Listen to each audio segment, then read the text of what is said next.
জাতীয় বাজেটে চলচ্চিত্র ও সংস্কৃতি খাতে বরাদ্দ বৃদ্ধি, সৃজনশীল শিল্পের বিকাশে কার্যকর পদক্ষেপ গ্রহণ এবং ঘোষিত ক্রিয়েটিভ ইকোনমিক বাস্তবায়নে সুস্পষ্ট নীতিমালা প্রণয়নের দাবি জানিয়েছেন সাংস্কৃতিক অঙ্গনের প্রতিনিধিরা।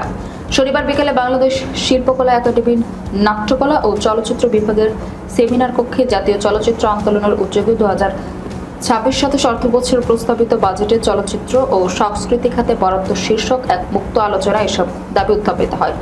অনুষ্ঠানে মূল প্রবন্ধ উপস্থাপন করেন চলচ্চিত্র সংসদ কর্মী মোহাম্মদ নুরুল্লাহ। তিনি বলেন, 2026-27 অর্থবছর প্রস্তাবিত জাতীয় বাজেটে প্রথমবারের মতো ক্রিয়েটিভ ইকোনমিকে জাতীয় অর্থনৈতিক উন্নয়নের গুরুত্বপূর্ণ চালিকা শক্তি হিসেবে স্বীকৃতি দেওয়া হয়েছে, যা ইতিবাচক উদ্যোগ।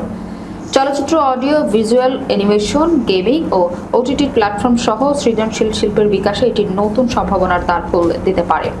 তিনি জানান, ক্রিয়েটিভ ইকোনমির জন্য 300 কোটি টাকার সরকারি বরাদ্দ এবং বাংলাদেশ ব্যাংকের CSR তহবিল সহ মোট 800 কোটি টাকার বিশেষ তহবিল গঠনের পরিকল্পনা সৃজনশীল তরুণদের জন্য নতুন সুযোগ সৃষ্টি করবে।